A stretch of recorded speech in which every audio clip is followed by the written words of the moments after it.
Yang pertama, saya berikan kesempatan kepada Bang Imin untuk menyampaikan gagasannya. Dipersilahkan.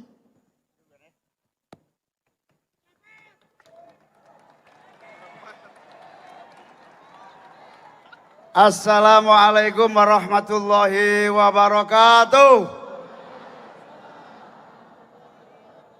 Ini boleh maju ke depan nggak?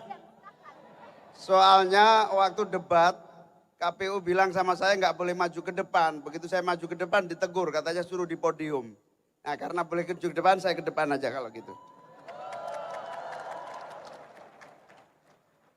Mas Anies, Pak Habil Marati, para panelis, tepuk tangan untuk Bang Rocky yang luar biasa, Pak Zainal, teman-teman adik-adik mahasiswa yang saya cintai.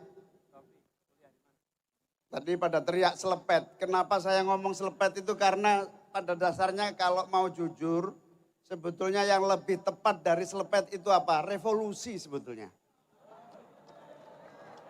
Tapi kata-kata revolusi agak kacau sejak revolusi mental gagal dijalankan dengan baik.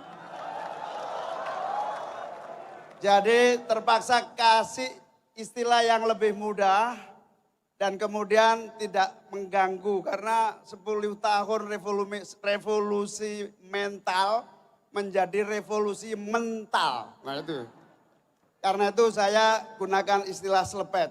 Kenapa selepet? Begini. Kalau lihat akar masalahnya, kemiskinan nggak habis-habis, ketidakadilan terjadi di mana-mana, sistem yang buruk, itu ada akar masalah. Akar masalah yang pertama itu sebetulnya yang paling harus kita selepet itu apa? Saya telusuri satu. Pemain bisnis merangkap pembuat aturan menjadi rumitnya keadaan ini. Ini yang harus kita selepet. Kita selepet karena apa? Karena aturan harus dibuat setara. Seluruh pelaku bisnis harus bisa terlibat dan setara untuk maju bersama rakyat dan tumbuh berkembang. Yang kedua, rakyat terlibat. Buruh semuanya tidak ditinggalkan dalam proses pengambilan undang-undang dan aturan-aturan yang ada. Yang kedua, alam kita kaya, negeri kita luas, potensinya besar, tapi pemerintah dan kita semua kadang lupa. Ada yang prioritas harus dilakukan, ada yang memang harus ditunda. Salah satu penyebab keadaan ini stuck adalah bahwa kadang misalnya anggaran dan banyak hal. Anggaran proyek-proyek besar yang ambisius, sesuai selera, menguras uang rakyat, tapi sebetulnya tidak menyentuh kebutuhan rakyat. Ini yang harus kita selepet, dirubah menjadi pemerataan dan keadilan pembangunan di seluruh wilayah dan seluruh sektor. Cara kerja ekonomi misalnya. Saya dulu bersama Pak SBY 10 tahun, Pak Jokowi 10 tahun.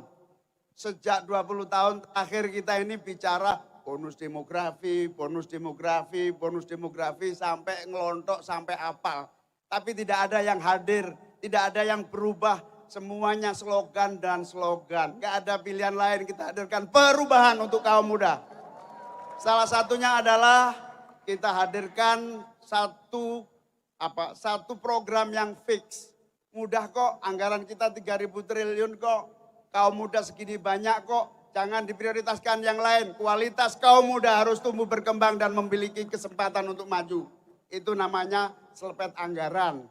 Nah yang terakhir, kita juga banyak masalah tentang lingkungan hidup, tentang eksploitasi yang kemudian masa depan anak cucu kita juga sangat membahayakan.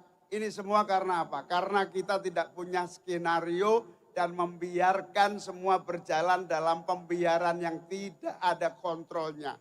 Saatnya perubahan, negara harus hadir membawa keadilan dan pemerataan sekaligus perubahan bagi keberlangsungan terjaganya semua kekayaan alam kita. Kita juga harus berubah dalam misalnya menyaksikan ekonomi rakyat kita. Hari ini cari kerja susah, dompet semakin hari semakin tipis dan bahkan kosong. Kita harus rubah. Apa itu?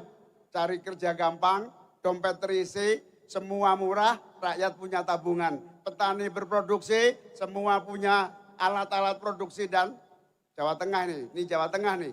Semua mengeluh pupuk, semua mengeluh kalau panen nggak ada yang beli. Ini perlu dirubah apa enggak? Perlu dirubah, rakyat harus punya pupuk, pemerintah harus hadir dan memberi solusi. Dan dengan perubahan jalan itu akan terbentang luas. Insya Allah dengan perubahan rakyat bisa berproduksi, pertanian menguntungkan, pupuk tersedia, harga jual disiapkan oleh pemerintah. Insya Allah Mas Anies dan saya nggak main-main. Ibaratnya begini, saya dan Mas Anies ini gatel lihat keadaan.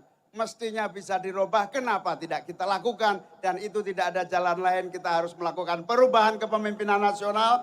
Dan insya Allah saya sama Mas Anies siap melakukan berbagai langkah perubahan. Terakhir, kita menyaksikan semuanya berjalan stuck, lambat. Ibarat sebuah mobil, pada dasarnya mobil kita ini kecepatannya bisa 250 km per jam. Kameranya mana sih? Itu ya. 250 km per jam. Tapi karena supirnya membiarkan jalannya pelan, tidak sungguh-sungguh, maka saatnya kita robah kepemimpinan untuk mempercepat laju pembangunan bangsa untuk lebih baik, lebih cepat, lebih adil, lebih makmur. Saya dan Mas Anies sudah keliling ke seluruh Indonesia. Aceh, Sumatera semua, Jawa, Kalimantan, Sulawesi, sampai Papua. Ternyata semua sebetulnya ingin perubahan. Rata-rata kalau ditanya nasibmu bagaimana? Nasib tidak enak. Sudah berapa lama? Puluhan tahun. Mau berubah? Mau. Ternyata rakyat Indonesia ini patut kita syukuri. Mereka itu trimo ing pandum. Tidak banyak protes, terima keadaan, terima nasib.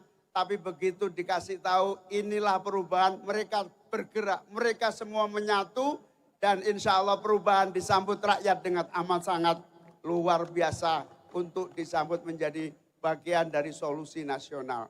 Jawa Tengah ini orang-orangnya sabar, nerimo, tapi begitu tahu mau nasibnya berubah enggak, ternyata luar biasa. Energi perubahan meskipun dihadang, diganggu, kadang-kadang tadi Pak Abil cerita izin bikin acara aja susah, insya Allah energi dan nilai-nilai perubahan tidak akan bisa dibendung oleh siapapun untuk perubahan Indonesia menjadi lebih baik.